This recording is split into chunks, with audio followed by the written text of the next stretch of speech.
Oke, selamat malam. Kembali lagi di acara Sevia, Selasa Pintar bersama saya, Alan, dan Ibu Irianti. Jadi acara ini kita namakan Bincang Edukasi dan Inspirasi, dengan harapan semoga acara ini bisa memberikan sedikit pengetahuan kepada teman-teman, viewers, dan juga bisa memberikan inspirasi. Karena kita di sini mencoba membicarakan topik-topik, berbagai macam topik, dan juga kita juga mau mengundang beberapa bintang tamu yang kita pikir bisa memberikan inspirasi untuk kita semua. Oke. Nah, berarti ini udah episode ketiga. Ketiga. Episode ketiga ya, Bu ya. Jadi episode kali ini menarik nih, Bu. Menarik. Jadi judulnya Misteri Kaleng Kongguan. Iya. Kenapa? Karena banyak sekali polemik yang beredar di luar sana mengenai Kaleng Kongguan. Jadi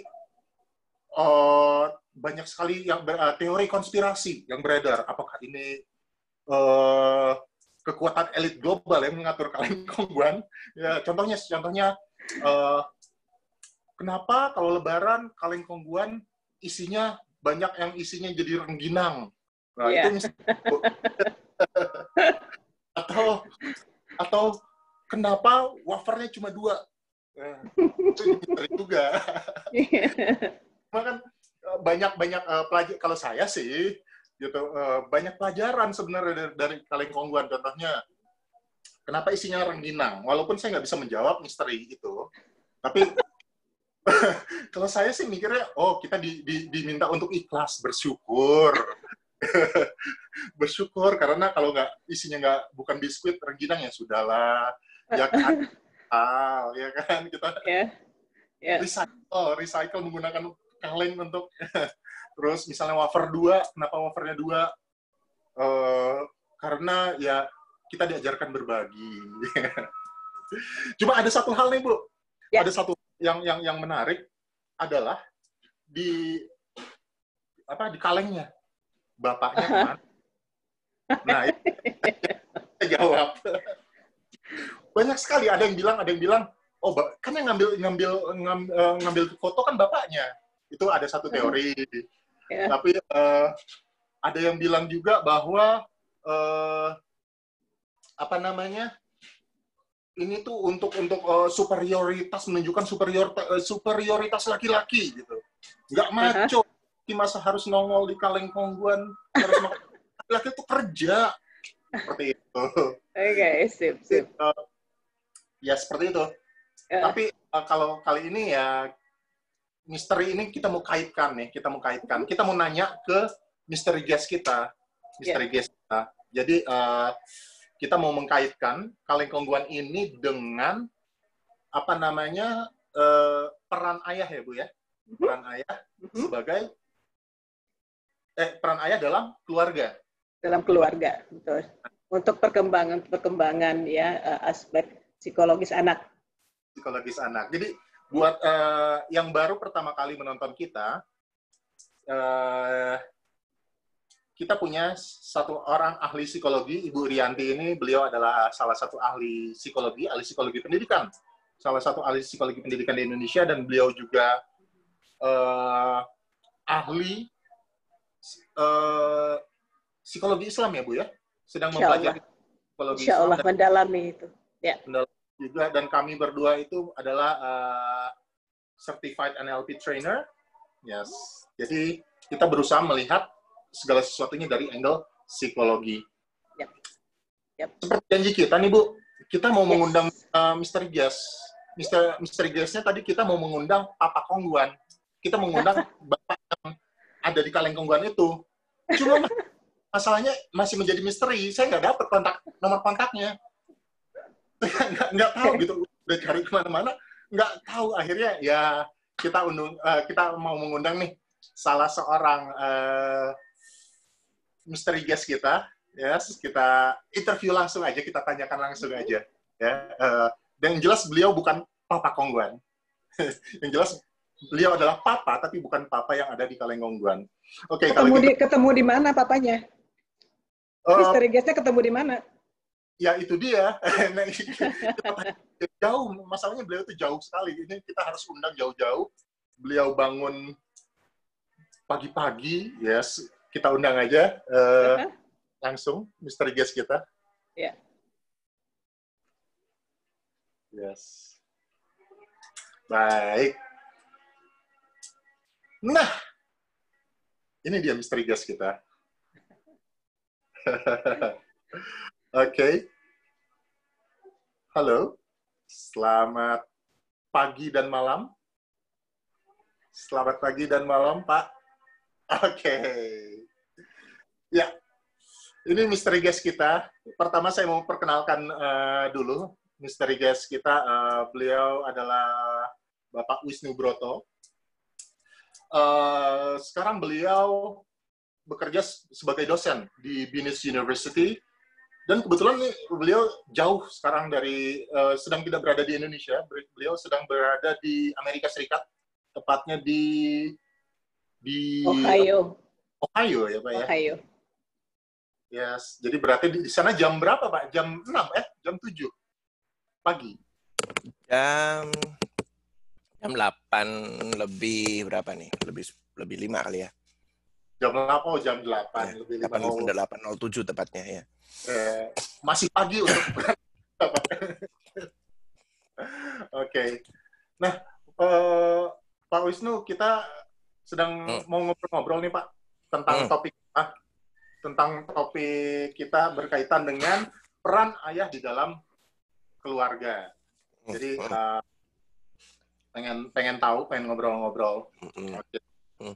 Oke. Yes, baik kalau gitu Pak Wisnu, kalau boleh tahu putra atau putri sudah ada berapa Pak? Sudah ada satu aja mah. Satu. Laki-laki baru lulus SMA. Baru lulus SMA ya. Oke. Oh berarti remaja ya Pak ya. Sulit nggak tuh Pak?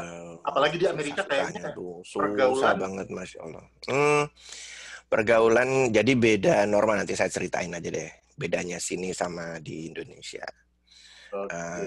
Jadi ya kalau susah karena ya gitu deh. Atau mau cerita sekarang susahnya gimana? Oh boleh Pak. Jadi gini, saya nggak tahu ya kalau dulu waktu saya kan berarti kalau di Indonesia saya harus ngerefleksiin waktu saya dulu remaja kan. Nah sekarang kalau di sini jadi remaja di Amerika itu gimana? Kalau di Indonesia itu norma value itu kan ditentukan oleh kultur kan. Jadi kalau misalnya dulu saya SMA saya ada di Jawa Timur. Jadi do's and don'ts-nya itu biasanya ditentukan oleh masyarakat. Unwritten sih biasanya karena itu kamu jangan kayak gitu. Nih this is the proper way, this is not the proper way kayak gitu. Tapi kalau di Amerika sini semua itu written, semua ditulis. Jadi kayak kalau di perusahaan tuh kayak apa ya kayak law, kayak apa istilahnya kalau di sini ada namanya affirmative action ya, jadi law yang ditulis yang harus di-comply. Jadi kayak sexual harassment itu apa, itu definisinya apa gitu. Wow. Kemudian ya termasuk juga berinteraksi dengan orang gitu. Jadi kalau di sini itu ada yang namanya istilah privacy sama personal space. Jadi itu ada definisinya. Privacy itu apa, yang boleh apa, personal space apa. Touching, megang, itu yang boleh yang gimana, yang nggak boleh yang gimana. Jarak antara orang dengan orang satu dengan yang lainnya, itu juga didefinisikan. Jadi kalau namanya kita suka sama orang, itu nggak boleh terlalu dekat. Kecuali dua orangnya sama-sama mau. Jadi namanya consensual relationship. Kalau non-consensual, nggak boleh. Itu jelas banget. Aturannya jelas. Kalau dilanggar, bisa nanti sampai ke arah ke law. Jadi ada rules-nya. Jadi kalau sekali offense, second offense, third offense, bisa nanti urusannya bisa sampai ke polisi, bahkan bisa sampai ke mana? Ke pengadilan dan menentukan sampai Anda istilahnya restriction jarak. Tidak boleh berdiri dalam jarak sekian meter gitu. Jadi kalau sampai parah banget ya, misalnya orang terganggu, dia lapor, terus law enforcement turun tangan, itu bisa itu satu orang tuh ada rasanya restricting order, tidak boleh deket sama orang A itu dalam jarak sekian meter. Kalau sampai deketin, dia bisa turun 911, si orang itu bisa bisa ditangkap. Jadi itu bedanya. Di sini semua itu written. Jadi kalau misalnya ada pelanggaran atau kita pengen tahu rules-nya itu tinggal baca aja dan ikuti. Gitu. Kalau di Indonesia kan enggak.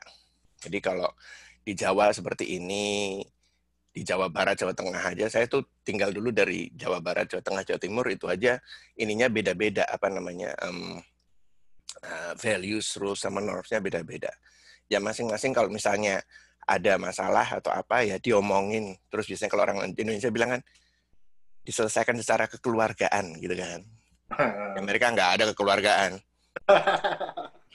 Kalau kamu ngelanggar, first offense. Kalau di sekolah, ya orang tuanya kasih tahu lisan. Second offense, orang tuanya dipanggil, diajak duduk bareng. Third offense, ada konseling datang. Ini udah terakhir lo ya, gitu. Kalau sampai fourth offense, nanti bisa dipanggilin lawyer, terus nanti dibuat kayak restricting order atau apalah gitu. Jadi ya memang ada rules-rules-nya gitu. Oke. Nah, itu kayak gitu, itu hanya relationship untuk orang, belum relationship lainnya. Tapi kalau penggambaran di dunia media massa kan kelihatannya Amerika tuh bebas-bebas aja kan. Ah, itu dia. Di film segala macam, kelihatannya lebih bebas daripada Indonesia. Lu main di Amerika tuh pegang-pegang gini-gini. Nggak bisa. Kayak misalnya orang Amerika seneng pelukan gitu kan. Kalau sekarang nggak bisa gara-gara COVID. Kalau dulu tuh kalau ketemu, halo gitu, peluk gitu ya. Benar. Itu konsensual banget, itu nggak boleh. Kalau orangnya nggak mau dipeluk, kamu peluk bisa bisa urusan panjang itu. Oke. Wow. Pelukan itu misalnya saya ketemu orang yang udah kenal lama itu, saya bisa meluk profesor saya di Indonesia, lu meluk profesor gitu kan. Apalagi cowok sama cowok gitu. Kalau di sini enggak gitu. Boleh, tapi konsensual. Lagi lawan jenis gitu kan. Kalau nggak konsensual jangan harap, bisa urusannya panjang. Ya, jadi harus mau sama mau, tapi kelihatan kan dari bahasa tubuhnya dan ada rules-nya itu bahwa pelukannya bukan kayak pelukan, jadi cuma hanya shoulder and shoulder aja gitu. Jadi nggak sampai nempel seluruh badan. Itu ada base abarnya, it's written, it's in the book kalau orang kayak bilang. Tinggal lu baca, ikutin beres gitu. Nah, masalahnya gimana nih Mbak Pak untuk memperkenalkan, maksudnya masalahnya kalau nggak salah Dylan ya Pak, anaknya siapa Pak? Dylan, anaknya kenapa? Dylan. Ya, Dylan-nya. Untuk memperkenalkan dua budaya ini itu sulit nggak sih Pak? Dua budaya sebetulnya, Indonesia, budaya Jawa dengan budaya Amerika. Semua budaya sebenarnya tuh nggak sulit selama Anda immerse dan open-minded gitu. Jadi intinya gitu. Jadi kalau misalnya, saya kan juga waktu kecil saya pindah-pindah kan, dari budaya A, budaya B, bahkan beda bahasa gitu. Saya di kecil tuh dari lahir Jakarta, tiba-tiba pindah ke Jawa Tengah. Semua orang bahasa Jawa, aku bengong sendiri, ngomong apa gitu kan. Dan orang tuh bingung ngeliatin, kamu tuh kok nggak bisa ngomong bahasa Jawa sih, anak-anak kan. Tapi lama-lama kalau kita bisa gitu loh. Jadi seorang anak atau individu manusia itu sebenarnya bisa gitu. Yang bikin nggak bisa itu biasanya ada beberapa value yang nggak bisa diterima mereka gitu. Ya. Ya, misalnya mereka sudah punya standar segini, tiba-tiba enggak. Loh, terus mereka kayak perang batin atau gimana? Sebetulnya loh ya kalau menurut saya. Karena saya nggak pernah ngerasain itu. Dylan juga seperti itu. Dia begitu berangkat dari Indonesia ke sini tuh, dia nggak pernah pakai bahasa Inggris. Tiba-tiba datang ke sini masuk sekolah, saya tinggal seminggu, saya tanya gurunya, "Do you have a problem?" Nggak ada, dia bahasa Inggrisnya bagus. Hah? Belajar dari mana ya? Bisa kok, gitu kan. Cuma memang kalau yang dari segi perilaku kayak tadi law dan privacy ini memang dia agak beda, dia agak susah untuk mencernanya. Karena apa? Mungkin dia lihat di Indonesia orang kayak gitu boleh, di sini nggak boleh misalnya gitu. Ya kan? Jadi jadi di Indonesia kan privacy itu kayak seakan-akan tidak terlalu dipentingkan di sini, betul kan? Jadi urusan lu ya urusan gue gitu. Yang ada di depan lu juga milik gue gitu. Di sini nggak bisa kayak gitu. Terus ada kayak kalau orang bilang ada kayak privacy bubble gitu kan. Jadi orang tuh harus punya jarak berapa dan ini this is my space.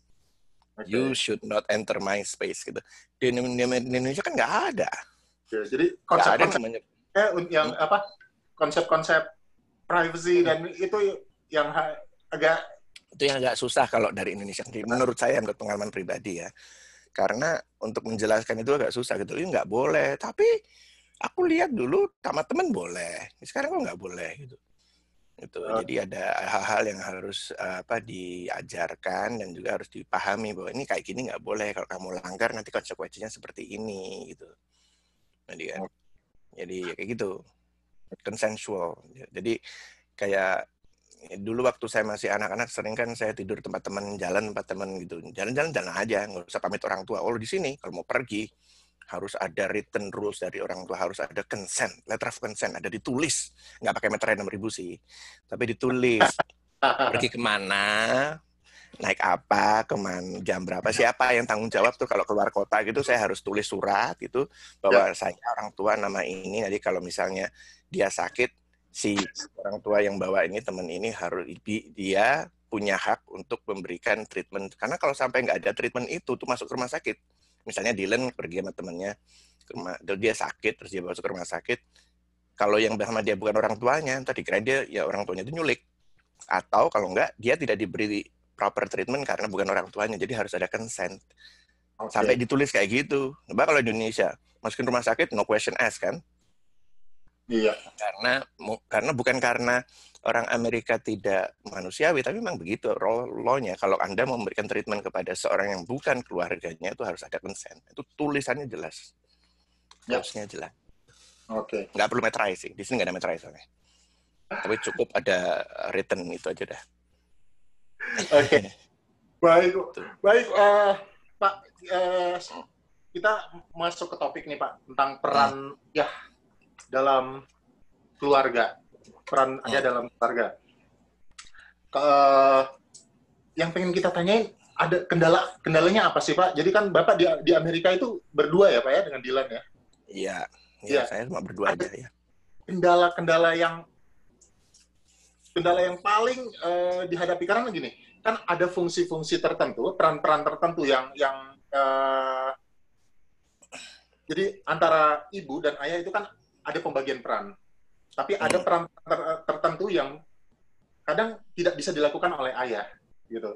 Contoh-contoh kecil misalnya, kalau saya gitu ya, peran saya sebagai ayah ya saya sebagai kepala rumah tangga, sebagai penyedia makanan memberi nafkah ya. Clean. Tapi ada fungsi tertentu, misalnya menyusui. Saya nggak mungkin kan menyusui orang tua. Itu kan aduh gimana ya, agak ngilu gitu. Iya enggak lah. Nah kalau buat ini ada nggak Pak fungsi-fungsi peran-peran yang sulit gitu dilakukan dalam membesarkan anak? Aduh, iya kalau saya dijawab seperti itu sulit apa enggak sulit. Karena saya kan first time parents nih, belum pernah anak saya satu dan saya baru sekali dan saya nggak punya pasangan, itu masalahnya. Oke. Jadi saya semua urusin sendiri. Saya single parents. Jadi dari ayah merangkap ibu gitu ya. Kalau biasanya dulu waktu istri saya masih ada, itu kita bisa berbagi peran memang. Jadi kalau misalnya saya lagi sibuk di kantor, saya lagi ada kerjaan, ada deadline, saya bisa bilang tolong dong kamu Dylan biar aku ada waktu buat konsen gitu. Sekarang nggak bisa, itu yang paling susah di situ menurut saya. Jadi mau nggak mau saya harus bagi peran. Dylan kan anak saya kan masih masih dalam proses banyak bertanya gitu kan dia. Iya. Jadi banyak hal-hal yang dia belum tahu dan kadang-kadang dia tuh tiba-tiba in the middle of nowhere tiba-tiba nanya suatu hal yang benar-benar saya tuh nggak tahu jawabannya gitu. Itu ya off guard kalau istilahnya orang bule bilang. Jadi nggak siap atau nanya ini gimana jawabannya, aduh gimana ya gitu. Kalau ada istri atau pasangan mungkin saya bisa nanya tuh just give me 5 minutes, let me talk to your mom gitu. Nah kalau di sini siapa yang mau nanya Google apa, kan susah. Mau nanya orang Indonesia, orang sekarang kalau nanya Indonesia pertanyaannya jam 2 siang, di Indonesia jam 2 pagi gitu kan. Jadi ya dia benar-benar tidur, terus kamu nanya siapa coba. Jadi ya itulah mungkin yang paling susah ya. Jadi nggak ada spesifik kendala, sebenarnya bisa. Tapi ada beberapa hal yang memang harus strategi gitu kan. Terus kalau misalnya itu overwhelm ya pertanyaan-pertanyaan atau behavior yang tidak sesuai dengan yang saya inginkan, misalnya bukannya karena saya nggak mau, tapi karena pertimbangan saya, if you do that, you will be in trouble gitu loh misalnya jangan lakukan itu. Kalau kamu lakukan itu nanti kamu akan masalah. Ini ada konsekuensinya seperti itu. Kalau saya sebagai orang tua laki-laki ini, mungkin Mas Alan dan audiens mungkin bisa bilang, kalau laki-laki itu kalau ngomong ya pada anak itu lebih cenderung logic kan. If you do this is the consequences. Ini loh prosesnya satu kayak mau ngasih presentasi aja, ini loh sebab akibat SWOT-nya kayak gini. Ntar kalau dari pertanyaan ini jawabannya seperti ini kan. Itu bahasa kayak gitu tuh kadang tuh nggak masuk sama anak. Jadi harus pakai bahasa yang perempuan, sentuhan wanita, sentuhan ibu itu penting banget menurut saya ya. Dan itu nggak bisa, tuh nggak masuk gitu. Saya bolak-balik bilang sama dia mengatakan hal yang sama, tetap aja nggak masuk. Saya pikir salahnya di mana gitu loh. Kalau logikanya saya ngomong sama orang, sekali dikasih tahu nggak ngerti, 2 kali nggak bisa tahu, saya kasih tulis, saya tulis gitu kan, suruh dia baca. 3 kali nggak tahu, ya saya kasih surat peringatan itu kalau saya di kantor gitu kan. Tapi kalau dia ya nggak bisa, sekali nggak tahu, besok lagi kok diulang lagi, kenapa gitu? Ya karena gini. Ini lo aturannya, kalau kamu lakukan seperti ini, nanti kamu konsekuensinya seperti ini. Yang ngerti. Tiba-tiba ntar jam 2 malam saya lagi mau tidur, tiba-tiba dia nanya, "Pah, saya mau ini. Have I told you that, right? You understand what I said. You know the consequences. Kenapa kok lakukan lagi? Nggak bisa seperti itu loh. Nih, mau saya tulis, mau saya ketik, tak taruh di atas, di depan, tempel di tembok bagaimana, aku taruh di papan tulis biar kelihatan. Susah gitu kan. Jadi ya itu sih sesuatu hal yang unwritten, yang biasanya cuma diketahui oleh seorang ibu. Jadi cara ngasih taunya ibu tuh kan beda ya. Kalau dulu saya ngelihat istri saya, kalau ngasih tahu anak tuh beda kayak saya. Dia mungkin diajak jalan dulu, terus ntar di jalan diomongin apa gitu kan, sambil dikasih makan atau main atau apa. Balik-balik udah nggak apa-apa gitu kan. Jadi memang harus ada cara-cara tersendiri itu. Nanti mungkin dikonfirm sama Bu Yanti ini di sini yang psikolog kan. Nah, iya, ini kita tanyakan aja langsung ke ahlinya nih. Iya, enggak. Benar nggak, Bu? Jadi kalau tadi Pak bilang laki-laki itu lebih logik. Kalau saya setuju. Karena saya melakukan apa yang Pak Wisnu lakukan gitu. Setuju. Dan satu hal juga ada pendapat bahwa kalau ayah yang mengasuh itu lebih woles, lebih santai gitu. Kalau ibu enggak. Jadi bad cop, kalau ayah good cop gitu. Nah, kalau dari sisi psikologi itu gimana sih, Bu? Benar nggak sih teori hal itu? Mengenai perbedaan parenting style ya? Parenting style. Oke. Ya, jadi kalau menurut aku sih ya, bismillahirrahmanirrahim. Assalamualaikum untuk semuanya ya. Ada kelihatan ada murid juga di sini, ada teman, ada Rusda ini, ada Ira, ada Miss Yusi ya. Banyak nih, rame nih. Assalamualaikum. Jadi kalau kita ngobrol, Waalaikumsalam. Jadi kalau dilihat-lihat ya, ada hal yang harus kita benerin dulu nih. Dari istilah yang sangat sering kita dengar dalam Quran barangkali ya, terutama untuk yang Muslim, semua yang Muslim di sini ya. Barangkali pernah mendengar istilah kata anak yatim nggak? Udah pernah ya? Udah pernah ya? Anak yatim? Oke, anak yatim. Nah, itu kalau boleh tahu nih ya, dari 1 atau 2 orang aja mungkin bisa meng-unmute. Anak yatim itu apa sih artinya? Kalau menurut teman-teman semua atau bapak dan ibu-ibu semua, kira-kira arti anak yatim yang diketahui selama ini apa artinya? Kalau boleh, silakan unmute 1 atau 2 orang. Barangkali. Yes. Ada yang mau unmute? Ya, monggo silahkan. Nah, kalau nggak punya bapak. Nggak punya bapak. Maksudnya nggak punya bapak ya. Baik, makasih. Ini Pak Agung ya, Pak Marta Agung? Iya. Oke, Pak Marta Agung. Oke, nggak punya bapak. Baik, yang satu atau 2 orang lagi, kira-kira apa sih artinya anak yatim? Nggak punya bapak. Ada lagi yang mau nambahkan? Oke, barangkali Egi nih. Gimana Egi? Anak yatim tuh apa sih artinya? Kalau setahunya Egi nih, boleh di-unmute sebentar? Ya. Izin menjawab, Miss. Kehilangan satu orang tua. Kehilangan salah satu orang tua. Good. Oke, baiklah. Jadi kalau masih ada yang mau silakan angkat tangan aja. Cuman kalau yang dari kata definisi bahasa Indonesia saja, ya seringkali kita dibikin bingung oleh istilah anak yatim ini. kenapa sih kok cuma anak yatim, ke orang yang nggak punya ayah aja yang diperhatikan dalam Islam gitu kan, yang katanya dalam hadis kalau anak yatim itu dengan Nabi, orang yang memelihara anak yatim, ya kata Nabi, nanti di surga seperti ini dengan saya, sangat dekat dengan saya, sampai segitu Nabi bilangnya. Terus kenapa dengan anak piatu gimana gitu kan ya? Nah, pernah dengar kan juga kata piatu ya, anak yang nggak punya ibu gitu ya. Tapi kenapa dalam Quran kok sepertinya cuma anak yatim aja yang dianggap penting untuk diperhatikan gitu.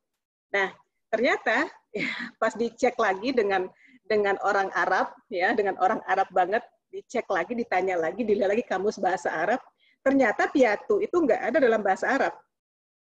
Ya, konsep yang namanya piatu nggak ada. Yang benar adalah ya yatim dalam bahasa Arab, dalam pengertian Quran juga artinya adalah orang yang kehilangan ya salah satu dari orang tua seperti yang dikatakan Egy ya, either ibu atau bapak. Ya, jadi kata piatu nggak dikenal dalam bahasa Quran, dalam bahasa Islam. Ya, kita aja yang aneh ya punya yatim punya piatu. Jadi seolah-olah anak piatu nggak penting nih, nggak butuh perhatian yang khusus nih gitu ya. Nah, itu kita benarkan dulu definisi yatim tadi itu. Nah, kenapa? Ya. Jadi tidak ada istilah piatu di dalam Islam. Nggak ada, ya. Ya, jadi anak yatim itu dalam Islam artinya adalah orang yang kehilangan salah satu orang tuanya. Oke? Nah, sekarang kita ngobrol soal apa kehilangan itu maksudnya kehilangan fisiknya saja atau kehilangan apa figur dari ibu atau figur dari ayah. Nah, ternyata ya setelah dikaji lagi tafsir dalam tafsir Islam dikatakan bahwa ternyata anak yatim itu yang bisa diartikan anak piatu juga dalam pengertian bahasa Indonesia dan bahasa Arab ya, bahwa ternyata mereka itu kata itu tidak harus berkonotasi fisik ya. Bukan berarti meninggal secara fisik saja, tapi secara literal ya, tapi juga bisa berarti figurnya hilang ya. Figurnya hilang atau pola pengasuhannya hilang.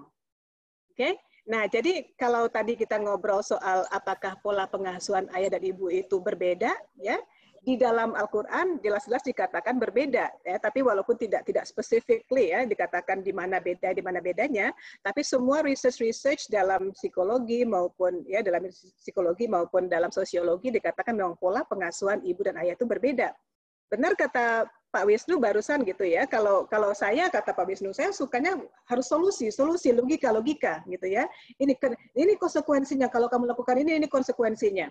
Kalau kamu lakukan ini konsekuensinya. Kalau enggak, ini hukumannya. Jadi laki-laki begitu jelas menggunakan problem solving gitu ya. Nah, kalau dibandingkan dengan Yanti nih contohnya, Yanti kalau anak berbuat salah gitu kan ya, anak melakukan contoh lah, anak nonton pornografi contohnya gitu kan ya. Pertama-tama yang akan terjadi adalah ya instead of mengatakan, nak kamu nonton pornografi, inilah akibat pornografi itu menyebabkan ini atau kamu rusak segala macam, kamu begini, kamu ini konsekuensinya begini, maka kamu akan di-grounded. Instead of doing that, Yanti akan nangis dulu. Yang pertama gitu ya. Yanti akan nangis dulu ya, kemudian akan bilang sampai hati kamu, nak, kok bisa, nak, kamu kok begitu, kamu kok begini, kok mama jadi sedih, mama kecewa, mama. Nah, itu perbedaannya gitu ya. Nah, jadi dengan pola asuh, dengan cara menanggapi masalah aja di situ kelihatan sekali perbedaannya antara ayah dengan ibu. Satu lagi contohnya untuk menjaga kesehatan, contohnya gitu ya, ibu kalau anak mau keluar rumah itu ya, kalau di Amerika salju ya, Mas Wisnu ya, Pak Wisnu ya, salju atau apa kan dingin tuh gitu kan. Kalau anaknya ngerasa nggak dingin, nggak perlu pakai lapisan baju 10 lapis, nggak masalah ya, it's okay. Ayo ya main guling-gulingan di salju, nggak apa-apa gitu kan. Kalau mama, aduh jangan, pakai daleman dulu, pakai sweater dulu, pakai lapisan jaket dulu, kemudian pastikan pakai minyak angin dulu, kemudian jangan lama-lama di luar ya nak ya, jangan ya nak ya, nanti sakit, nanti ini gitu ya. Nah, itu saja sudah membuat pengaruh yang sangat besar kepada bagaimana anak berkembang gitu ya. Ayah dengan segala kemajuan mereka ya dengan mengatakan kalau nggak dingin nggak apa, masih maju nggak apa-apa, oke ya, laki-laki ayolah ya, itu untuk anak perempuan maupun anak laki-laki akan menimbulkan rasa bahwa don't worry, apapun yang saya lakukan ada ayah yang akan melindungi saya. Dad will take care of me gitu ya. Jadi Dad itu almost like God gitu kan, nggak apa-apa, apapun yang kita ingin lakukan, nggak, konsekuensinya udah diperhitungkan oleh my dad. My dad knows well gitu ya. Tapi kalau ibu, out of fear, out of love, out of protection, out of fear. Jadi anak akan tumbuh menjadi anak yang banyak pertimbangan, anak yang takut-takut ya kalau terlalu lama dengan pola pengasuhan ibu tadi, ya.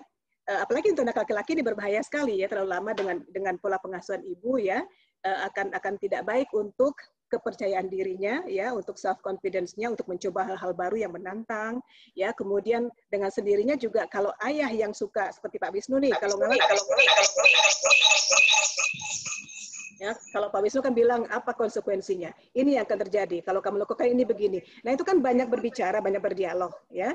Nah dialog yang mengundang critical thinking seperti itu ya akan membuat anak menurut research secara verbal akan lebih eloquent. Eloquent itu lebih lancar dalam berbicara, dalam mengungkapkan pikiran, isi perasaan gitu ya, dan logika mereka lebih jalan. Jadi secara kognitif, research membuktikan secara kognitif pola pengasuhan ayah sangat baik untuk perkembangan anak perempuan maupun anak laki-laki.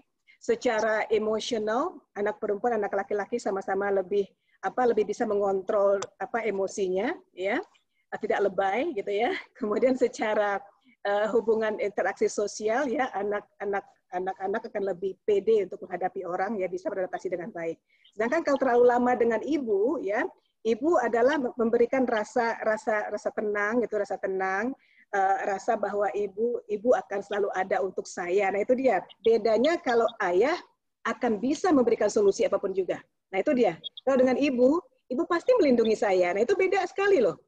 Ibu pasti nanti ibu tahu bagaimana melindungi saya. Nah untuk anak laki-laki kalau terlalu banyak dilindungi seperti itu ya, mereka akan tumbuh menjadi pribadi yang ada sejenis disorder yang dinamakan dengan disorder keraguan-raguan terhadap identitas dirinya ya sebagai laki-laki. Nah manfaat pengasuhan ayah dan ibu itu juga berbeda ya. Kalau ayah ya manfaat pengasuhannya tadi sudah dikatakan lebih bagus cara berpikirnya, critical thinking ability-nya, problem solving-nya lebih bagus, keberaniannya untuk melakukan sesuatu yang menantang lebih bagus, kemudian PD menghadapi orang lain lebih adaptable, kemudian berbicara verbal ability-nya lebih tinggi. Sedangkan dengan ibu biasanya mereka akan lebih tahu bagaimana caranya untuk berrelasi dengan orang lain ya, bagaimana caranya melindungi orang lain gitu kan ya. Nah untuk anak perempuan pola pengasuhan ibu buat mereka adalah pola pengasuhan ayah dulu ya. Pola pengasuhan ayah untuk anak perempuan, saya akan mencari laki-laki yang persis seperti ayah saya. Ya, saya akan berhubungan dengan laki-laki yang seperti ayah saya. Okay? Dan mereka juga lebih pede. Sedangkan untuk anak laki-laki, pola pengasuhan ayah adalah saya ingin seperti ayah saya, berlaku seperti ayah saya. Nah, jadi sangat berbeda, tapi bukan berarti ada yang lebih baik daripada yang lain, Pak Alan. Namun yang menariknya adalah dalam research terakhir ya, dikatakan bahwa kalau orang tua harus berpisah gitu ya, misalnya, atau salah satu orang tua harus meninggal gitu ya, misalnya yang meninggal adalah ibu, biasanya research-nya ini mengatakan, saya belum membuktikan dengan riset saya sendiri ya, tapi biasanya dikatakan pengasuhan ayah akan jauh lebih baik, ya gitu ya. Kalau ayah yang caring, ya ayah yang involved. Sedangkan kalau kalau seandainya harus kehilangan ayah, gitu kan ya, dan tinggal dengan ibu yang involved, walaupun itu bagus, tapi mungkin tidak akan membantu mereka dalam sisi ketenangan emosional mereka soal financial, ya, ketenangan emosi mereka tentang apakah saya sanggup lakukan ini dan itu, ya, yang menantang dan sebagainya. Kira-kira itu Pak Alan perbedaannya? Oke, berarti kalau gitu seperti yang dialami Pak Wisnu. Kalau gitu kita tanyain lagi deh ke Pak Wisnu. Yeah. Pak, kalau menurut pembahasannya Bu Yanti, gimana Pak? Gimana Pak Wisnu untuk jadi ada peran-peran tertentu, misalnya melatih anak untuk caring, itu benar nggak sih Pak?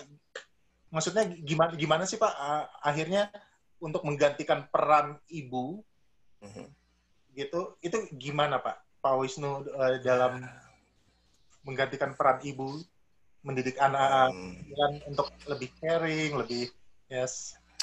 Ya, satu hal yang jelas dan harus digarisbawahi dan di-highlight itu ibu tak terganti, apapun alasannya, gitu kan. Ya. Karena saya udah ngalamin sendiri, ya mau dibilang single parents itu berat karena kita harus berfungsi sebagai ayah dan ibu saat bersamaan. Nah, kalau fungsi sebagai ayah itu sudah bawaan kan. Karena memang kita laki-laki, kita udah berpikirnya kan mesti masalah, dan teman-teman yang laki-laki dan suami di sini pasti mikirnya yang penting yang pertama adalah breadwinner, pencari nafkah, ya kan? Itu udah kayak kodrat tuh kan. Apalagi di dunia kayak sekarang ini kan. Kalau suami istri mungkin dua-dua kerja, itu mungkin bisa bagi peran, mungkin yang breadwinner-nya bisa. Tapi kalau udah sendiri kan mau nggak mau saya juga breadwinner gitu kan. Kalau nggak mau dikasih makan apa anak gue gitu kan. Yang kedua, di saat bersamaan yang biasanya kita bisa berbagi peran, saya cari duit, istri yang ngurusin keluarga. Sekarang mau nggak mau saya juga harus cari duit dan juga ngurusin keluarga. Nah, dari segi time management itu udah susah gitu. Kalau dari segi manajemen sendiri, time management aja susah. Apalagi psychological management. Itu kan di dalam kan. Jadi kan saya harus berpikir ganda nih. Sebagai laki-laki saya melakukan seperti itu, tapi kadang-kadang kalau coba kita saling refleksi dulu sama istri kita gitu. Kadang-kadang kita kan sering argue sama istri kita kan. Nggak sering, mungkin hampir tiap hari mungkin ya. Sering, Mbak. Untuk hal yang apa? Untuk hal yang saling bertolak belakang gitu loh. Benar. Saya mau ini. Nggak bisa. Lu harus gini gitu. Jadi kan, tapi justru dengan adanya dua hal yang bertolak belakang itu kita ketemu solusi yang sama-sama happy gitu kan. Kadang-kadang masalahnya buat anak gitu. Anak mau ini, aku bilang enggak. Misalnya anak mau dibeliin game konsol gitu kan. Minta PlayStation gitu loh. Iya, biarin dia nggak main sama temannya tuh, tetangga sebelah orangnya mau ini. Biar di rumah aja. Itu mungkin dari segi ibu mungkin minta kayak gitu. Biar nggak main sama tetangga sebelah tuh orangnya rese dan semacam gitu. Tapi orang tua, anak gue itu harus keluar main bola. Biarin dia jalan-jalan di lapangan tuh, di komplek tuh. Kalau ketabrak motor gimana? Ya biarin aja. Kan dia tahu kan ada motor datang, biar dia nyebrang atau gimana kayak gitu kan. Laki-laki mikirnya kan beda. Tapi justru di situ ada solusinya kan. Ada, gimana caranya ya? Ketemunya gimana gitu. Jadi kalau di sini enggak, iya di sini enggak. Tapi justru itu yang menarik gitu. Justru kalau orang bilang itu dinamiknya gitu kan. Justru dengan argue itu ketemu gitu, dan itu anak itu suka nggak suka ngeliatin gitu loh. Kan ibu saya ngebelain. Ini Mas Wisnu. Dalam gimana Bu? Gimana Bu Yanti? Iya Mas Wisnu, ini relevan banget dengan kondisi gue nih, dengan Lamis nih, Palan ya. Itu si Lamis kan pengen banget tuh, Mam katanya gitu kan. Daripada mama susah-susah nganterin aku pakai mobil ke sekolah segala macam, mama juga sakit-sakitan gini, tanya gitu. Aku mau belajar pakai motor dong, katanya gitu kan ya. And I was like, no way, no freaking way, gitu kan ya. Lalu Pak Dudung bilang, ya, no way, gitu kan. Pak Dudung bilang, kenapa? Katanya, kan nggak apa-apa, praktis banget kan ya, katanya. Zaman sekarang anak gadis itu harus lebih mandiri, segala macam, dan kamu juga sibuk, ya bisa nganterin terus-terus. Belajar mobil aja, nggak usah pakai motor, gue bilang gitu kan ya. Nanti jatuh, nanti tabrakan, nanti gimana. Ya, akhirnya itu dia, proses dengan yang katakan Mas Wisnu barusan gitu ya. Justru di situ akhirnya kita terpikir, waduh, ini kelihatan banget bapak ibunya nih, pola asuhnya beda banget nih gitu kan. Di mana kita bisa ketemu di tengah. Nah, itu challenge-nya. Very nice. Ya, karena ada dynamic itu, anak itu bisa ngelihat peran masing-masing gitu. Dan itu malah menurut saya karena saya sering ngeliatin waktu saya masih kecil, ayah ibu saya argue, nggak sampai yang parah ya, kayak gitu-gitu aja seperti itu. Itu justru malah bikin saya tahu, oh iya ya, bukannya berarti kalau saya pengen dibela, saya pengen dapat PlayStation, saya harus nge-pro ke ibu nih baik-baik gitu. Nggak kayak gitu, karena ujung-ujungnya juga nggak dibeliin juga gitu kan. Jadinya seperti itu. Jadi dulu masih ingat tuh, saya masih anak-anak kelas 6 SD. Kan saya bertiga laki-laki semua. Adik saya masih SD saat itu. Dan saya tuh masih SMP kelas 2 Pak ya, umur segitu. Saya itu di rumah ada mobilnya ibu saya gitu loh. Yang satunya mobil plat merah, nggak bisa dipakai kan. Iseng saya nyetir. Padahal saya belum punya SIM. Umur saya masih belum ada 17 tahun. Bayangin tuh. Ibu saya nyetir tuh di jalan. ya dia nyetir, padahal saya nggak punya SIM. Dan benar, sampai ke rumah, saya muter-muter di depan rumah itu bapak saya sambil nunggu gini. Wah, karena nggak pulang-pulang, akhirnya datang saya. Jadi ibu sama bapak saya tuh di depan rumah itu nungguin, bapak saya nunggu. Begitu saya nongol, bapak saya langsung masuk rumah. Ibu saya langsung datengin saya, kamu nggak apa-apa kan, kamu nggak apa-apa kan, kamu nggak apa-apa kan, gitu kan. Karena saya nyetir sendiri, nyetir mobil roda 4 zaman segitu, nggak punya SIM. Nggak ada kecelakaan, nggak ada apa, kamu kok nekat gini, tapi nggak ada istilahnya menyalahkan saya gitu, bahwa saya kok berani-beraninya nyolong mobil, nggak pakai izin jalan gitu. Kalau bapak saya cuma diem aja, no sentence, not a word saat itu. Sampai seminggu tuh dia nggak pernah nyinggung-nyinggung.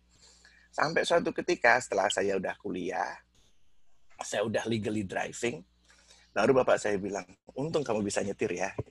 Kamu bisa nganterin bapak gitu.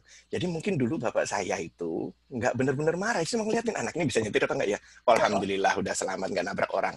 Habis itu udah. Dan saya itu satu-satunya dari keluarga bertiga yang nggak pernah les nyetir. Jadi saya tuh mulai belajar nyetir pertama itu sebenarnya kelas 6 SD karena ada teman saya itu di rumahnya ada mobil nganggur, terus kita sama-sama belajar di tengah sawah itu, jadi masih ingat. Habis itu saya, padahal dulu mobil manual kan susah kan, jadi masih bisa. Akhirnya begitu saya ketemu mobil beneran, saya langsung jalan. Terus saya pindah ke Jawa Timur, kebetulan saya SMA kelas 1, ada mobil nganggur, saya jalan, bapak saya nggak berani negur kan, atau kalau nggak saat itu pas bapak nggak ada. Lama-lama bapak saya bilang, anterin dong, padahal saya nggak punya SIM. Karena supir kantor nggak bisa saat itu. Jadi intinya seperti itu, dan dia bilang, untung kamu bisa nyetir ya, kalau nggak masa gue tiap hari manggil supir kantor. Jadi dari situ tuh kelihatan dinamiknya saya itu. Dan di situ saya bilang bahwa ya menarik gitu loh, jadi membuat saya dewasa dan lain-lain. Jadi memang kalau kasus seperti saya sekarang, kebetulan anak saya belum minta nyetir, karena di sini kan law-nya kuat banget, nggak boleh nyetir kalau nggak punya ini gitu. Di Amerika tuh ada psychological test buat dapat SIM. Yang paling sulit adalah itu membagi. Jadi karena saya single parents, apa saya putusin sendiri gitu kan. Dan saya mau nggak mau dominannya adalah dari segi orang tua, logika saya yang jalan. Jadi kalau misalnya anak saya minta PlayStation, anak gitu ya, saya bilang ya udah beliin aja. Kenapa? Satu, ya kan kita selalu mikirnya kan SWOT kan, strength, weakness, opportunity, threat kan. Satu, dia nggak gangguin aku lagi, dia bisa sibuk main game. Kedua, dia nggak jalan-jalan, nggak nyusahin ya. Terus ketiga, dia mungkin bisa di sini internet bagus, dia mungkin bisa connect pakai online, pakai aplikasi dan lain-lain gitu. Jadi mikirnya tuh praktis gitu loh. Udahlah beliin aja daripada ribut, ya nggak tiap hari ngomong di kuping gue, tiap hari gue mau belajar, mau kerja, tiba-tiba nanya beliin PlayStation dong, beli aja lah gitu. Di sini gampang juga belinya gitu. Dan gitu, ya akhirnya ya itu yang paling sulit menurut saya yang bedanya. Tapi ya orang yang paling sulit adalah membuat peran saya sebagai ibu itu tak tergantikan menurut saya. Dan saya, jujur aja sampai sekarang, I don't know how.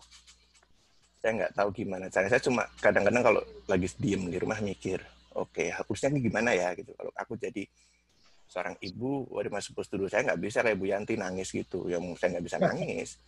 Jadi emotionalnya, not emotionally like that gitu lah. Kalau ada ketemu ya reaksinya marah, bukan nangis gitu lah. Atau reaksinya teriak, bukan nangis, bukan hal yang sifatnya kayak ibu saya. Aduh kamu naik mobil gitu kan, kalau misalnya Dylan gitu kan, anak saya nyetir tiba-tiba tanpa izin nongol tuh, kalau saya sudah sini kamu, udah aku marahin habis-habisan.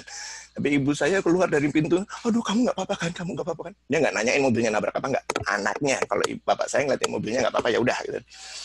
Jadi intinya seperti itu. Itu aja sih. Bu, jadi saya jadi tertarik nih. Jadi, iya, apalagi Pak Wisnu ya bisa dibilang sendiri gitu. Nah, untuk menggantikan fungsi ibu, tetap kan harus ada seperti kata Pak Wisnu tadi, touch wanita dalam mengasuh anak. Nah, kalau dalam kondisi katakanlah seperti Pak Wisnu yang hanya berdua, itu bagaimana, Bu? Kalau dari sisi psikologi. Punten Pak Alan, kayaknya harus ada yang di mute dulu nih. Punten. Bentar, oke. Jadi mute semua Pak. Ya. Halo? Ya, sudah. Iya. Oke, baiklah. Sorry Pak Alan, karena keganggu tadi gimana tadi Pak? Sorry. Untuk apakah perlu gitu menggantikan apa? Kan tetap harus ada touch perempuan dalam membesarkan anak, harus ada tetap peran ibu. Nah itu gimana kalau dari sisi psikologi, terutama untuk seperti misalnya Pak Wisnu hanya berdua dengan Dilan tanpa ada ibu ini apa wanita di ini gimana? Ya. Baik Pak Alan, makasih banget. Ini memang pertanyaan $1 million ini ya. Mahal banget jawabannya nih. Atau dicariin istrinya Bapak Wisnu nih? Oke, no. Baik ya, kita mulai aja dengan kita lihat kembali ke definisi anak yatim tadi ya. Jadi kita kembali membenarkan definisi kita. Anak yatim adalah ya suatu kondisi di mana seorang anak kehilangan salah satu orang tuanya atau kehilangan salah satu figur orang tuanya. Jadi kita nggak hanya membayangkan anak yang kehilangan ayah dan ibunya karena meninggal ya.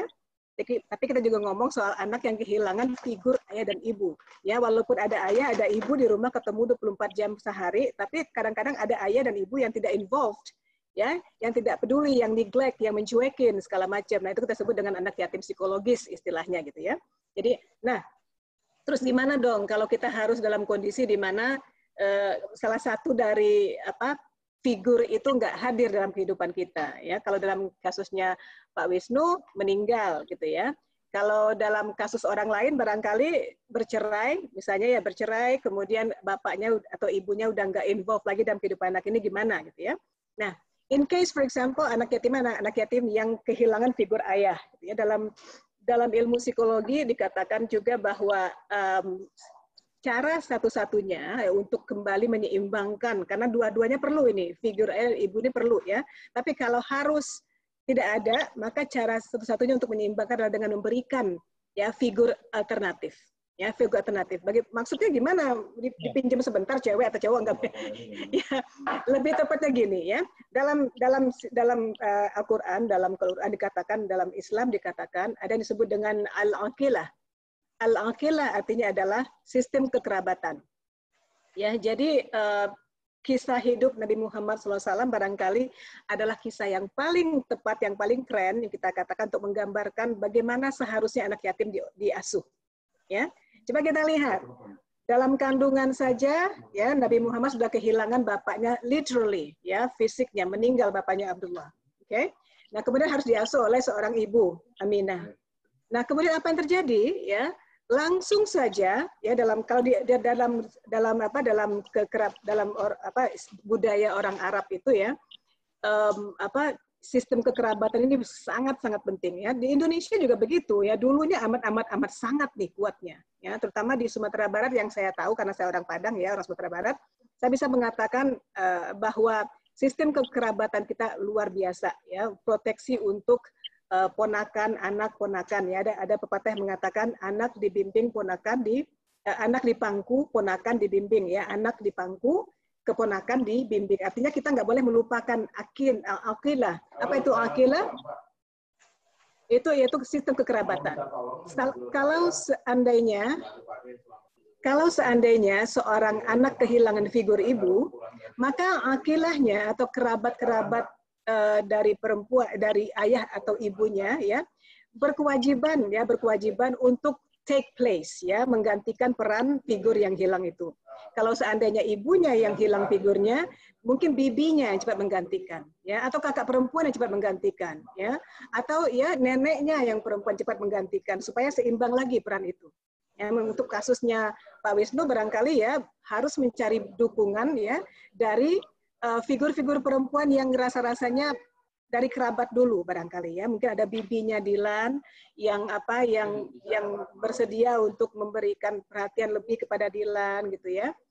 Menghubungi Dilan, ngobrol dengan Dilan di telepon atau memperhatikan kehidupan Dilan, atau barangkali bisa menggunakan aku, barangkali teman dekat gitu ya, teman aku bisa ngobrol dengan Dilan, atau ada teman-temannya Pak Wisnu di sana di Amerika yang value sistemnya atau belief sistemnya mirip sekali dengan value system dan belief sistemnya Pak Wisnu gitu ya. Nah, itu bisa dipinjam juga ya, istilah dipinjam untuk meminjam figur perempuannya. Okay? Harus lebih intensif.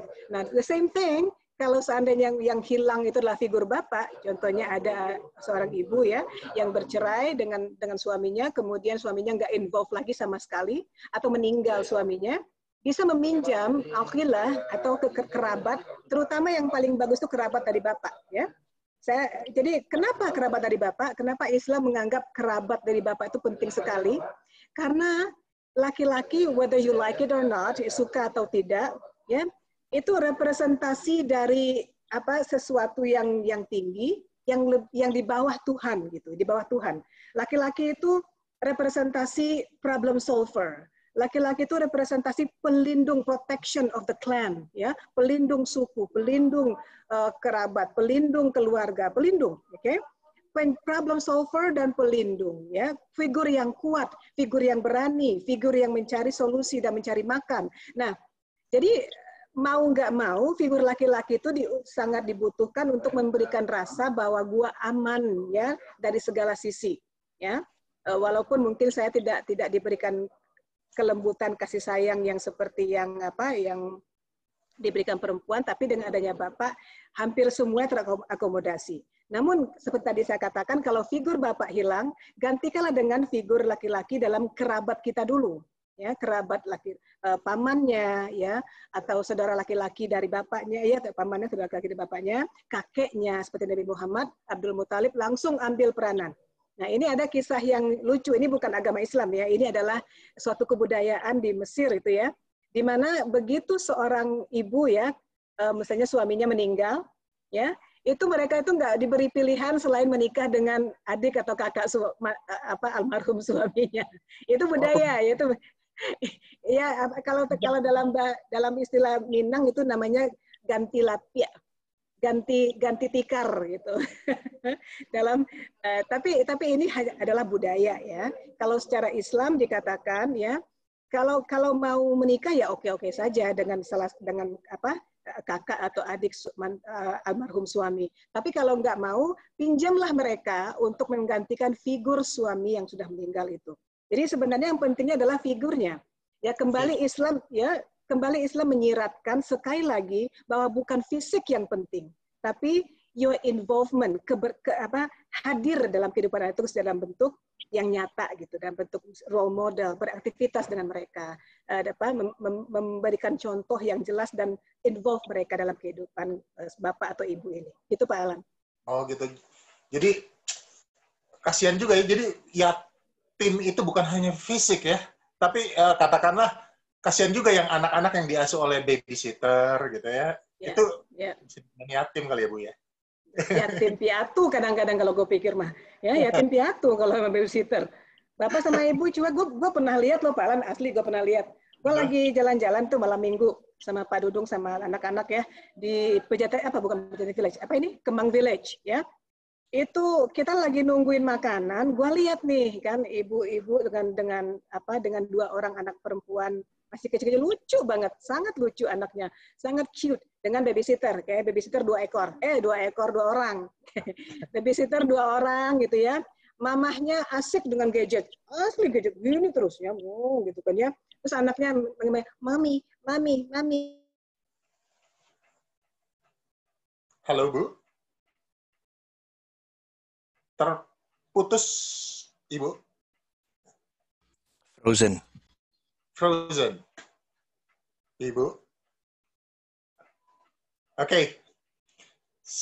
Kayaknya sebentar. It's frozen. Yeah, let it go. Sambil menunggu. Mami gitu kan. Mami, ibunya bilang Bu, koneksinya kayaknya agak sedikit terputus. Frozen. Oke. Balik lagi. Tadi sempat frozen, Bu. Sorry. Di bagaimana tadi yang terakhir ya? Sampai ke mami gitu. Mami, oke. Ya, anaknya bilang mami. Nah, frozen lagi. Gitu, maminya sibuk dengan ya, gitu-gitu aja mamanya gitu. Frozen lagi kah? Oke. Nah, kemudian anaknya nanya ke daddy-nya, daddy. Gue nggak tahu kenapa orang Indonesia panggil mami daddy, mungkin karena emang lama di Amerika atau di mana kali ya, gue nggak tahu. Cuma yang pasti mami dengan daddy itu manggilnya daddy gitu kan. Dan itu sama aja lagi sibuk dengan gadget ya, berdua mereka. Akhirnya itu anak dua-duanya lari ke babysitter mereka. Nah, itu gue pikir yatim piatu malah. Well, oke. Kayaknya ini udah banyak. Ada beberapa, mungkin ada peserta juga yang pengen ikutan ngobrol. Silakan loh.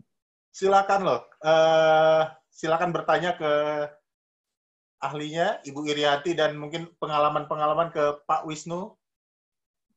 Jika kali aja ada yang ingin bertanya tentang peran ayah. Sepertinya ada. Waalaikumsalam warahmatullahi. Saya dengan Rini, bundanya Faiz sama Rizky, muridnya Yes. Iya, Bu Rini. Gimana Bu Rini? Kebenaran juga saya temennya Abdi, mungkin saudaranya Bu Yanti ya, Abdi Aulia. Oh iya. Saya teman SMA-nya. Masya Allah, dunia kecil banget. Dunia kecil ternyata. Saya cuma mau sharing aja sih soal ini. Saya memang baru denger ini nih terakhir soal babysitter dan segala macem. Saya dengan 2 anak yang umurnya nggak terlalu jauh. Cuma beda 2 tahun 3 bulan, laki-laki pula 2-2. Itu awalnya kita nggak mau pakai babysitter. Itu si Faiz itu tidak pakai. Tapi memang kita tinggal sama pembantu karena saya kerja, ayahnya kerja. Nah, cuman memang namanya juga kita serahkan. Bukan serahkan sih, maksudnya ya pagi karena kita kerja saya titip lah. Tapi jadinya dia delay bicara. Karena nggak ada ngomong ya? Iya. Nggak ada ngomong. Ya, sepertinya seperti itu gitu loh. Terus makan pun susah dan segala macam yang sepele lah. Ternyata kita bawa ke psikolog dan terapis, itu ternyata dia memang oral motoriknya tidak berkembang bagus. Udah gitu dia ternyata mungkin dari ART ini kena TBC. Kena TBC, itu setelah kita semua dokter kita datangin. Akhirnya ronsen paru dan segala macam, ketahuan lah dia kena TBC. Akhirnya berobat lah intinya 6 bulan, beres. Nah, nih. Terus kita pikir, tadinya kita mau biasa, udah 1 aja repot ya. Nah, tapi terus kita pikir, ini nggak bisa nih, harus ada temen anak ini. Akhirnya alhamdulillah saya hamil lagi ya, dan hanya berjarak yaitu 2 tahun 3 bulan. Nah, yang kecil karena 2 kan nggak mungkin dong. Ini akhirnya ya udah dengan segala ini ambil babysitter sampai. Nah, ternyata toh tidak lebih baik juga gitu. Pokoknya setiap pulang kerja kita itu anak sama kita. Saya emang nggak mau. Kalau pergi pun ya kita berempat aja ya dengan segala. Nah, alhamdulillah ayah ini amat sangat membantu. Jadi tidak yang biasa kan, ini urusan enggak, karena ya harus tahu bahwa kita dua-dua kerja gitu loh. Nah, tapi ternyata toh adik tidak biar sama babysitter itu adalah 3 tahun tapi dengan segala permasalahannya. Gitulah kita udah jungkir balik pokoknya kalau udah babysitter kita udah kenyang. Kenyang sekali. Mau ganti, udahlah biaya ambilnya juga setengah mati ya, tahu sendiri gajinya juga belum ini udah teteh bengek segala macam. Akhirnya ya kita cuman berprinsip ya anak tuh tetap harus sama kita. Saya juga pernah tuh ngalamin lihat yang Bu Yanti barusan bilang anak ibu bapak asik dengan dulu belum terlalu kayak sekarang ya gadget ya dengan segala sosmed itu. Tapi itu aja tuh juga udah banyak yang jadi si stroller tuh isinya belanjaan ibunya, anak itu digendong babysitter, bukan digendong ibunya pula atau ayahnya. Itu kadang-kadang saya sampai melongo juga sih melihatnya. Ini gimana sih gitu loh. Ya alhamdulillah anak-anak setelah SD gitu, ya kita tetap butuh membantu karena kita berdua kerja, apalagi itu saya kerja di Jakarta. Ya hanya untuk ya biar mereka ada yang jaga di rumah. Itu aja sih. Tapi kalau segala sesuatu sih tetap di kita. Kalau itu sih prinsip saya ya, gimana pun dulu awalnya. Banget, Burin. Ya karena ya saya lihat karena ibu saya juga kerja. Ibu saya juga kerja, ayah saya kerja, dokter pula dua-dua. Saya itu dulu tuh TK sampai SD tuh, ya dulu kan zaman dulu orang nggak pulang sore ya sampai sekarang, kayak sekarang. Jam 2 udah pulang kan. Jadi saya ikut ibu saya kerja di Palang Merah Indonesia di Medan. Saya ikut tuh ke kantornya. Sampai jam 2 pulang, baru kita pulang. Itu sih yang saya lihat, bahwa kenapa ibu saya bisa, kenapa saya nggak bisa, gitu loh. Tapi ya karena sekarang udah sistem kerjanya berbeda, harus pulang sore, dan mau nggak mau kita harus tetap punya pembantu. Itu aja sih. Tapi pengasuhan dan segala macam, ya emang harus, kalau saya sih gitu ya, harus orang tua. Mungkin gitu aja sih sharing dari saya, Bu Yanti.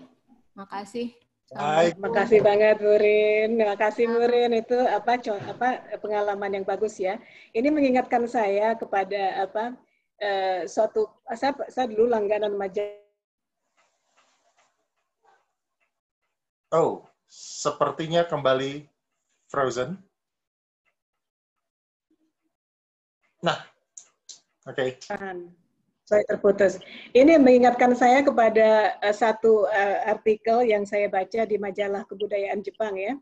Saya dulu langganan majalah yang isinya tentang bagaimana budaya Jepang itu supaya kami para ex-participant setiap program namanya mengerti sampai kapanpun mengupdate pengetahuan kami tentang budaya Jepang. Jadi yang menarik adalah sampai sekarang ya, perhatian pemerintah terhadap pentingnya ada salah satu dari orang tua di rumah itu luar biasa. Jadi di Jepang itu ada suatu peraturan yang menginginkan bahwa kalau Anda berani punya anak, gitu ya, Anda tidak boleh meng-hire pembantu, tapi Anda harus either salah satu yang berhenti bekerja atau jangan punya anak. Itu dia. Keren banget. Jadi misalnya nih ada 2 orang gitu ya, misalnya saya dengan suami gitu ya. Suami misalnya gajinya lebih gede dan saya gajinya lebih sedikit gitu ya, karena berniat punya anak, memutuskan punya anak, akhirnya biasanya mereka akan memilih, oke, kamu yang kerja cari uang, yang gajinya gede, saya di rumah sama anak. Nah selalu begitu. Atau kalau ternyata gaji istri lebih tinggi, gaji suami lebih rendah, ya udah, kamu yang kerja yang perempuan, saya yang di rumah yang laki-laki, itu yang berhenti bekerja. Itu di Jepang ya. Nah, yang menariknya di Swedia ini yang menarik sekali, itu diberikan sampai untuk single mom atau single dad, bahkan ya, untuk yang tidak punya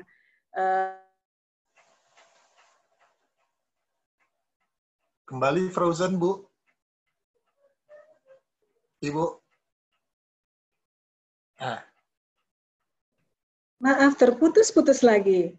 Ya, untuk yang tidak punya istri atau tidak punya suami ya, dalam alasan apapun ya, berpisahnya atau karena meninggal atau bercerai, pemerintah memberikan khusus 480 cuti berbayar gitu ya, 480 hari ya, cuti berbayar, boleh dipakai untuk pengasuhan anak. Kalau merasa perlu, ya cuti dulu aja, dibayar kok, jangan khawatir gitu ya. Nah ini luar biasa. Halo? Berapa? 400? Berapa hari cutinya? 480 hari. Jadi kan setahun itu 365 ya? Setahun lebih. Wow, oke. Ya itu jadi boleh nambah-nambah cuti, jadi carry over gitu cutinya. Boleh di carry over gitu.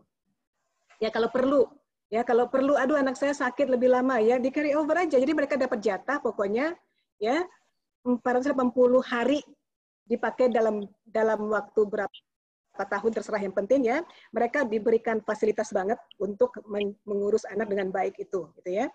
Plus bantuan untuk housing, untuk keuangan, untuk rumah Ya, kalau ada masalah dengan rumah segala macam, single mom, single dad diberikan bantuan. Makanya pindah ke Swedia aja kali ya. Lebih enak di situ. Keren kayaknya.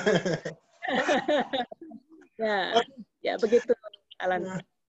Baik, ini kita kayaknya kita ngobrol sampai besok pagi juga kayaknya nggak cukup nih. Benar. Dan waktu kita sangat terbatas, cuma luar biasa nih pengetahuan, informasi dan ngobrol-ngobrol kita sangat menarik. Tapi ada satu nih Bu yang belum terjawab nih Bu. Ya. Kembali lagi ke Kongguan, papanya mana?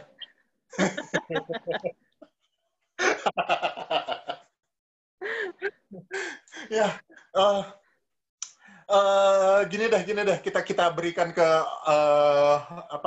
participants 3 jawaban kreatif, 3 jawaban yang paling kreatif bisa disampaikan di DM Instagram kita atau nanti di komen di YouTube kita.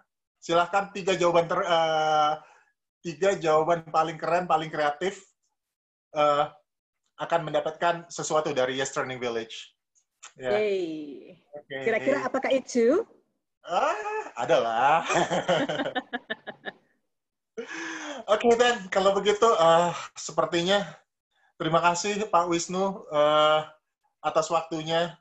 Salam buat teman-teman di Amerika. Tapi di sana dengar-dengar Pak, nggak jadi ya Pak, mahasiswa asing dipulangkan. Katanya Alhamdulillah nggak jadi. Jadi itu gini. Jadi Trump itu berpikir bahwa karena kuliah online, jadi ngapain lu datang ke sini gitu kan? Maksudnya kan sama aja, maksudnya logika mereka seperti itu. Tapi mereka lupa bahwa mahasiswa internasional itu diperlukan di Amerika. Buat apa? Buat mendidik orang-orang Amerika bahwa dunia itu nggak cuma Amerika doang gitu kan. Supaya mereka bisa belajar dari negara-negara ya. They think that the world is around them, not the world other worlds that other than them. Ya, jadi itu. Jadi ya lupa itu satu hal itu. Bukan masalah apa-apa sih, karena dengan adanya international students yang cukup tinggi di Amerika itu justru membuat Amerika semakin terbuka wawasannya, dan itu kan is priceless knowledge. You know that. Yes, jadi ya itu yang mereka lupa. It's not about profit and loss. Bukan hanya masalah karena di online jadi kan kita bikin aja kuliah di sini, mahasiswanya akses di negaranya sendiri-sendiri. Ya benar, materi kuliahnya sama, tapi interaksi itu yang nggak ada gitu. Benar. Jadi akhirnya dicabut lagi sama Trump. Alhamdulillah. Ya, Alhamdulillah. soalnya kasihan juga yang udah diterima di sini, nggak bisa dilanjutin lagi kan. Dipulangin semua, kosong tuh kampus. Pusing. Betul. Syukurlah, alhamdulillah. Iya, betul. Syukur. Itu deh. Baik, kalau begitu Pak Wisnu, Ibu Irianti, terima kasih atas waktunya, atas ngobrol-ngobrol kerennya. Sama-sama Pak Alan. Baik, kalau begitu, sampai jumpa di episode Sevilla berikutnya. Terima kasih, selamat malam. Insyaallah. Assalamualaikum warahmatullahi wabarakatuh. Selamat pagi. Waalaikumsalam warahmatullahi wabarakatuh. Selamat pagi. Miss Yanti, Pak Alan. Sama-sama Bu Rini. Sama-sama.